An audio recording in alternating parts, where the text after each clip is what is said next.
मेरे प्यारे विद्यार्थियों, उर्मिला यादव हिंदी क्लासेस आपका स्वागत करता है। आज की इस कड़ी में हम व्याकरण के कुछ प्रश्न हल करेंगे जो कि परीक्षा की दृष्टि से बहुत महत्वपूर्ण है। परीक्षाएं बहुत नज़दीक है, फरवरी अंत में शुरू होने वाली हैं कक्षा 10वीं की परीक्षाएं। उसी को मद्देनज़र रखते हुए ये व्याकरण के प्रश्न आपके लिए तैयार किए हुए हैं। इनको आप ध्यान से देखिएगा और इसी तरह के प्रश्न आपके आएंगे। इनको आप नोट भी कर सकते हैं। हो सकता है इन्हीं में से कोई आपकी परीक्षा में प्रश्न आ जाए, तो ध्यान दीजिएगा और नोट कीजिएगा। चलिए शुरू करते हैं। शुरू करने से पहले आप एक लाइक कर दीजिएगा, शेयर कर दीजिएगा। एक चैनल पर नए हैं तो सब्सक्राइब अवश्य करें। चलिए शुरू करते हैं। पहला प्रश्न है, लड़का, मैं, यहाँ, घोड़ा अथवा जाना, तब, ही, बहुत। अविकारी शब्द चुनिए। इनमें से अविकारी शब्द का चयन करना है। अविकारी आपको बता दूं, वे शब्द होते हैं जिन पे लिंग, वचन, काल, कारक के कारण किसी प्रकार का कोई प्रभाव नहीं पड़ता, वाक्य में जैसे हैं वैसे ही रहते हैं। ठीक है। और विकारी, जिनमें लिंग, वचन, काल, कारक के कारण प्रभाव पड़ता है, वो होते हैं विकारी, जैसे संज्ञा, सर्वनाम, क्रिया विशेषण। और अविकारी, क्रिया विशेषण, समुच्चय बोधक, संबंध बोधक, विस्मयादि बोधक, ये होते हैं अविकारी शब्द। और अव्यय यानी कि निपात, अव्यय को ही अविकारी कहते हैं। अब आप इन शब्दों में से जानिए कौन सा संज्ञा है, सर्वनाम है, क्रिया है, विशेषण है, क्रिया विशेषण है, समुच्चय बोधक है, संबंध बोधक है।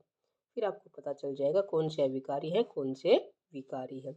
अब लड़का, मैं, यहाँ, घोड़ा अथवा जाना, तब, ही, बहुत, अविकारी देखना है। चयन कर लिया होगा आपने। तो यहाँ पे देखिए, लड़का क्या है, संज्ञा है। ये जो संज्ञा है वो क्या होता है, विकारी होता है, ये नहीं हो सकता। मैं क्या है, सर्वनाम है, ये भी क्या है, सर्वनाम शब्द भी क्या होते हैं, विकारी होते हैं। तो ये दो तो नहीं हुए। यहाँ, यहाँ क्या है, यहाँ क्या है, यहाँ पे अविकारी है। ठीक है।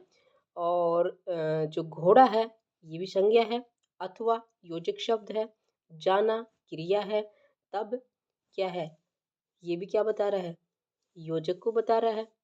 यानी कि जब तब क्रिया विशेषण है ये। और ही, ये भी क्या है, अविकारी है। बहुत, ये भी क्या है, अविकारी। तो जो यहाँ पे क्या क्या हो जाएगा अविकारी, अब यहाँ दिखा देते हैं। यहाँ, अथवा, तक, ही, बहुत, ये जो शब्द है ये अविकारी है। ठीक है। बाकी क्या हो गए, विकारी। अगला है, विसर्ग संधि हल कीजिए। मन है प्लस में रथ और दुह प्लस में उपयोग, इनका ये संधि विच्छेद है। और संधि शब्द क्या होगा ये बताना है। मन है प्लस में रथ, यहाँ क्या हो जाएगा, विसर्ग संधि है और सही होगा इसका मनोरंजन। जो विसर्ग है ओ में परिवर्तित हो जाएगा। और यहाँ पे जो दुह प्लस में उपयोग है ये किस में हो जाएगा, दुरुपयोग। ठीक है। विसर्ग यहाँ में र में परिवर्तित हो जाएगा, तो क्या बन गया, मनोरंजन, दुरुपयोग। अगला है, अग्नि अंग के पर्यायवाची शब्द लिखिए। अग्नि और अंग के पर्यायवाची आप भी अपनी नोटबुक में लिखिएगा, अपने दिमाग में लिखिएगा। अग्नि के पर्यायवाची क्या होंगे, अग्नि के पर्यायवाची क्या होंगे। चलिए अभी हम इसका सही उत्तर देख लेते हैं। अंग क्या होता है, अंश भी होता है। अंग, अंश, अवयव, भाग, हिस्सा, शरीर, खंड, ये किसके हैं, अंग के पर्यायवाची। अग्नि, आग भी कहते हैं, हुताशन भी कहते हैं, अग्नि भी कहते हैं, अनल भी कहते हैं, पावक भी कहते हैं, धैन भी कहते हैं, ज्वलन भी कहते हैं, धूमकेतु भी कहते हैं।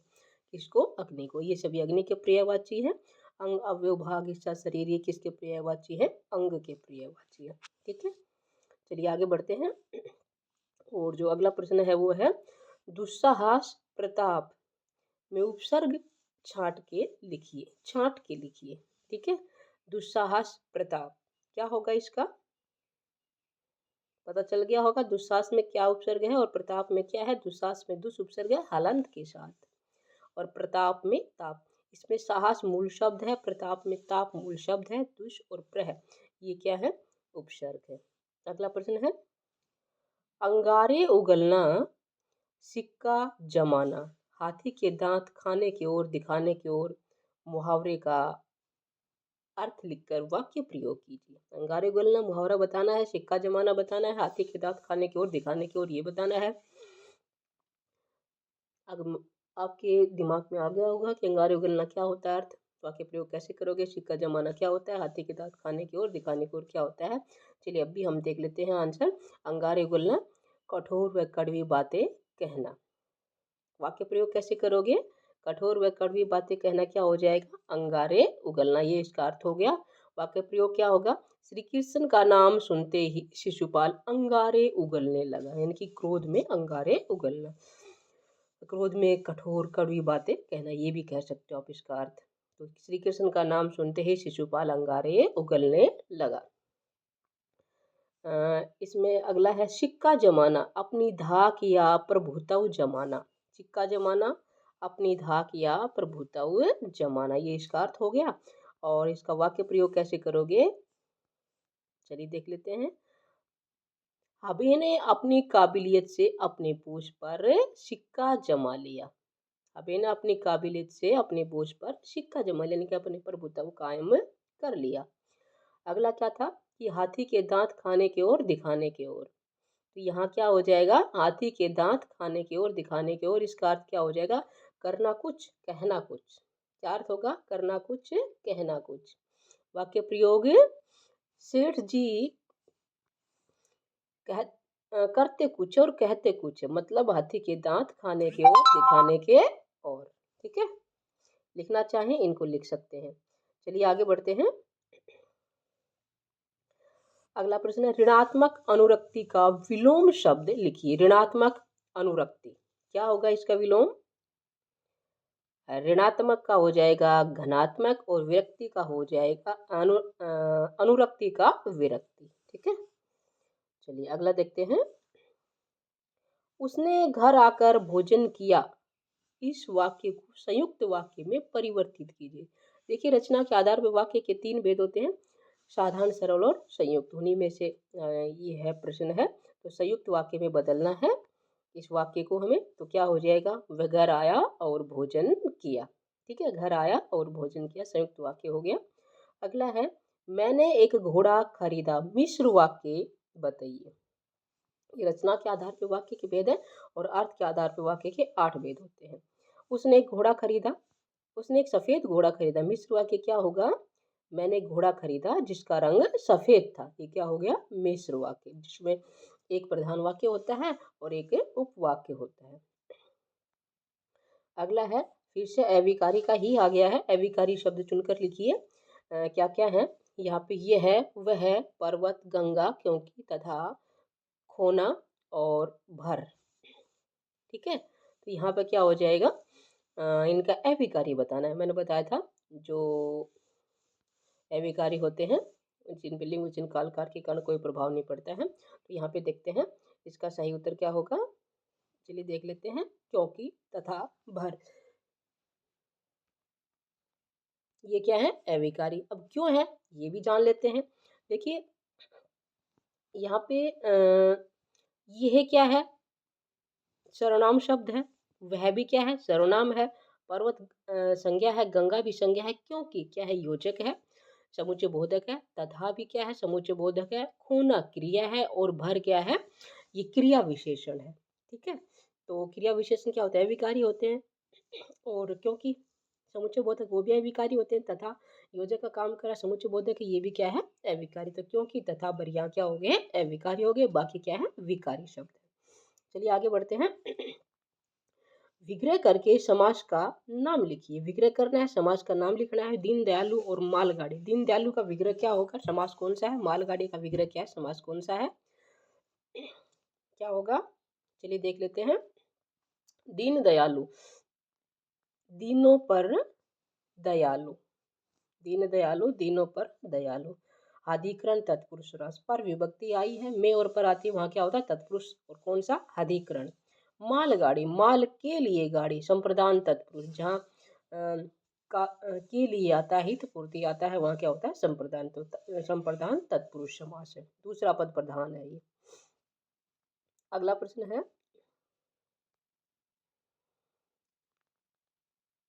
अ, निम्नलिखित वाक्यों को कर्म वाच्य में परिवर्तित कीजिए। वाक्य हैं सिपाही ने चोर को पकड़ा और पक्षी आकाश में उड़ते हैं। देखिए वाच्य तीन प्रकार के होते हैं, कर्तृवाच्य, कर्मवाच्य और भाववाच्य। वाच्य वाच्य क्या होता है? कहने का भाव यानी कि कथन। वाक्य में जो बात कही गई है उसका भाव क्या है, वो क्या कहलाता है? वाच्य कहलाता है। ठीक है।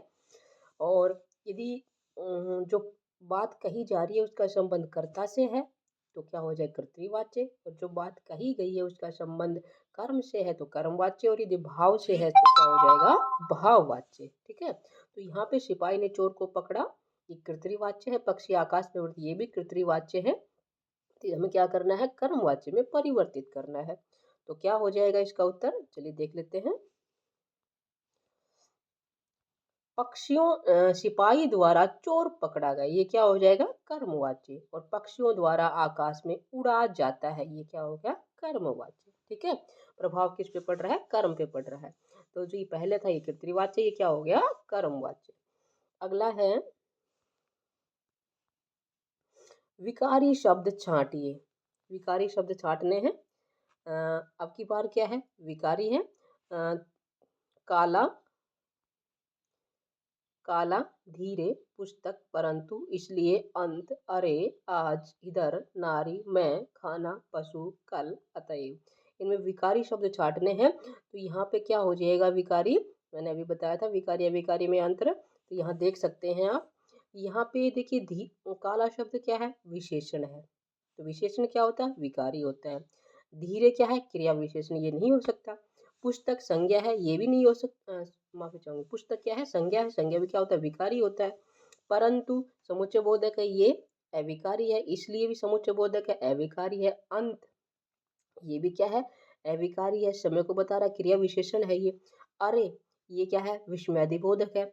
आज, ये क्रिया विशेषण है, कालवाचक क्रिया विशेषण। इधर, स्थानवाचक क्रिया विशेषण है। नारी संज्ञा है और मैं सर्वनाम है। खाना क्रिया है, पशु संज्ञा है। कल, ये क्या है? समय को बता रहा है, कालवाचक क्रिया विशेषण। अतएव समुच्चय बोधक। तो यहाँ पे क्या क्या हो गया? मैंने सभी के बारे में बता दिया। काला, पुस्तक, नारी, मैं, खाना, पशु, ये क्या हो गए? विकारी शब्द हो गए। ठीक है। बाकी क्या है? अविकारी। उम्मीद करती हूँ आपको अच्छे से समझ में आ गया होगा। चलिए फिर मिलते हैं नए प्रश्नों के साथ। तब तक अपनी तैयारी जोर शोर से जारी रखिएगा। आपका दिन शुभ हो, आप अपनी तैयारी अच्छे से करें, यही मेरी शुभकामनाएं हैं।